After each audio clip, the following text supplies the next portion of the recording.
Hey guys, Tbull here. Today we're going to be going over the patch notes for the upcoming update that's going to drop next Tuesday as the release date of that one.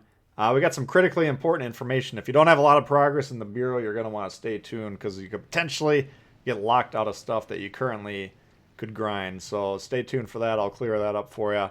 But jumping right in, British heavy cruisers out of early access and the Tier 7 Crown Jewel. I'm going to call it the Marley.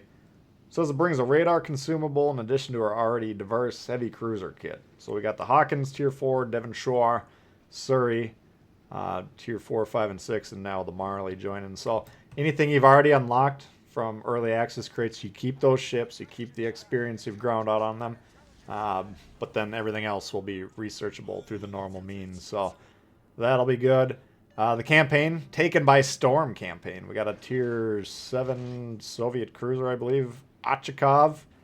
It says it's got an instant combo, far-reaching radar that you can equip at the same time as a sonar, effective torps that can go as far as 8 km, great nearly flat ballistics for 852 millimeter guns, and a narrow citadel profile that can result in a lot of overpens from battleship AP rounds. It says the concealment and survivability are average, so you gotta choose your battles carefully. So it kind of sounds like a typical Soviet cruiser, but we'll check that one out here and probably next week when they loan it to us.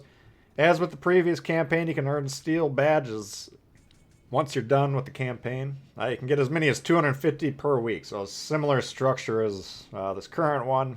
Personally, I'm not going to go out of my way to get those, but if you buy the campaign early, you can get more steel. And then you'll be like 20% of the way towards that Missouri. Aside from that, looks like a pretty standard campaign in terms of rewards. Ranked battles, season 10 and 11. Now, this one looks kind of interesting. The previous season was the most demanding and unforgiving yet, so the coming two are a complete flip of that formula. There'll be 2 3-day sprints, occupying 2 weekends. And get this, it says. There are only 7 ranks, with every rank being irrevocable. So many more players should be able to make it to rank 1 this time. Additionally, the matchmaker will not separate players by rank this time. The caveat is that the losing team still doesn't get any stars. We understand this will not be the most popular decision, but we feel that considering the other factors in play, it's a good compromise.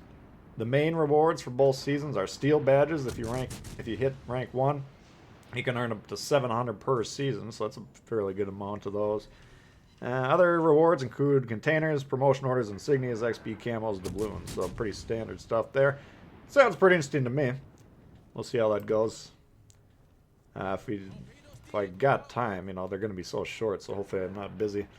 But maybe we'll see if Chile wants to go through 1 or 2 of those with us. New American Destroyer Commander. I thought this one was kind of interesting.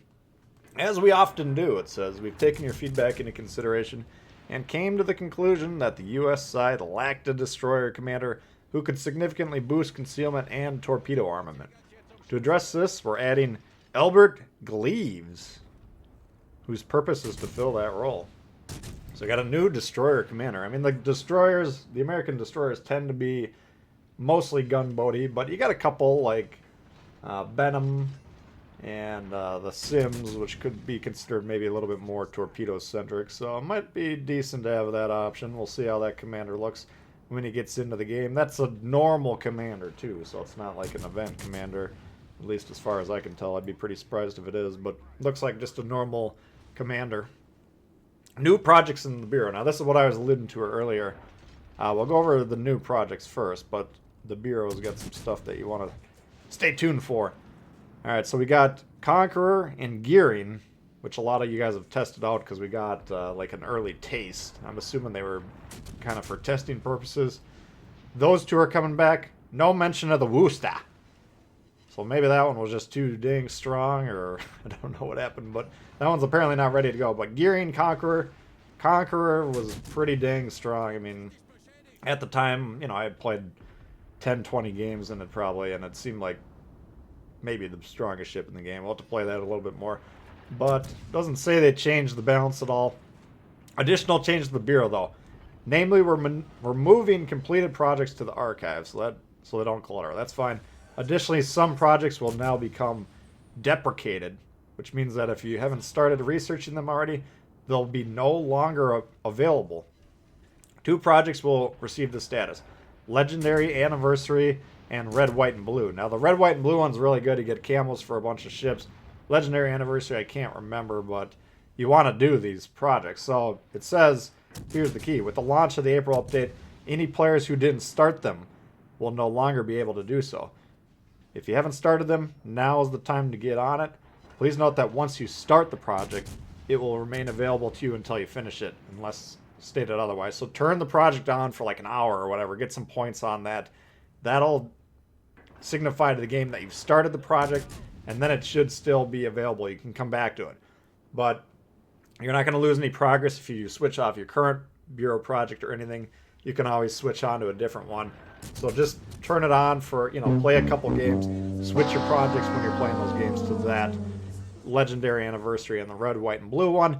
That way you got the points on there, and then you can come back to the projects later. They won't be locked away from you.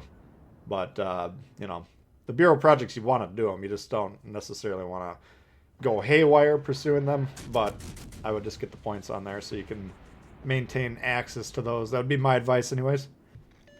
Balance changes. It says this time we're looking at 2 more ships, including Bismarck. And for a little teaser, there are changes coming to German secondaries in the near future, it says. So that's interesting. Not this update, but in the near future. So I would assume they're going to make them stronger, perhaps. I think that's safe to assume. But that's neither here nor there. The current changes to Bismarck: main gun accuracy improved by about 3%. Guaranteed ricochet angles for main battery shells increased from 60 to 65 degrees. And it says that means the Bismarck will be able to damage even more angled targets whose armor cannot be overmatched. And if you combine that, those of you that got to hide, the old Halloween commander, he's got that Alley Dad perk that can increase your penetration angles even more. So that looks pretty strong. I'm in an extra 5 degrees of guaranteed, or, until you hit that guaranteed ricochet angle. That's pretty strong. And then penetration of AP shells increased by about 4%, which should now lead to more citadels when shooting angled but penetrable targets. So Bismarck looks like they're improving the guns rather significantly, at least on paper. We'll check that out. And then Azuma is the other ship that's getting a buff this time. Main battery accuracy improved by about 3%. Rudder shift decreased from 13.9 to 10.7. Angle at which AP shells start checking for ricochet increased from 45 to 50. That's getting into the chance to bounce territory, which will increase the damage inflicted to angled targets. And then the repair party now regenerates 20% more HP. So it's still got the ungodly reload. That looks like that's here to stay. But, maneuverability, accuracy, and overall effectiveness, plus the repair. So, it looks like a pretty decent buff to that one as well. We'll have to check that out. Other changes. Spawn for the shards map were tuned up a bit. Legendary tier ships receive specific spawn points. So I guess if you're in a legendary tier, it's probably pushing you back, because shards is a pretty up close and personal type of a match, or a type of a map. So that would be my guess, but we'll see how that actually looks. Polar map was added to tier 3 battles in domination mode. That's interesting. I always liked polar, but you just don't see it too often. Now I think that's saying they're adding domination mode, because I don't think there's normally domination mode on that one. So it's still a low tier map, but you get the domination mode. And then the active duration of consumables can no longer be less than a second. This was done mostly to prevent bugs and the possibility of consumables exhausting at the wrong time should a player have a high ping. So I don't know what that means exactly, but it's more of a bug fix. But I guess it'll affect the performance a little bit of some things. Miscellaneous changes. It says there's going to be something special as we get closer to April Fool's Day. Expect more details on March 18th. So last time we got the duck event. That's where you get all these duck flags. There are always some information to be gleaned whenever you see a duck flag out there. Tier 7 German battleship Odin will become available for 750,000 global XP, green XP. So we do have a new ship in the store there, Odin. It's not new. A lot of you guys probably got it from the campaign, but those of you that missed it, now you got the chance to get the Odin. Marker prioritization logic for battle markers in the minimap was improved. It says ship markers in battle and on the mini-map. So I don't know what that means. Probably just changing the interface a little bit. Any leftover icebreaker coins, I think those are the snow bucks. You'll get credits for those. Maps now evenly distributed. The odds of getting a given map.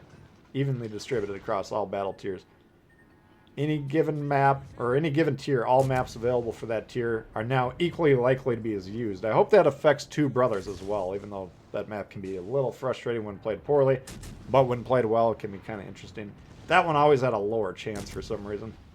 But they were definitely tuning up the new ones like Sleeping Giant and Greece and Tears of the Desert. Those will now be as likely as all the other ones.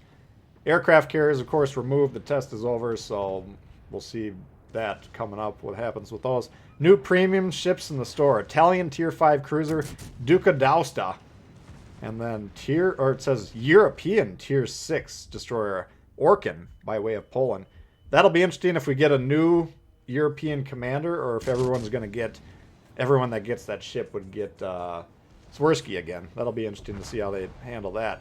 And then there's some more bug fixes as well. But that's the update for you guys. Let me know in the comments what you think about that. And we'll see y'all later. Peace.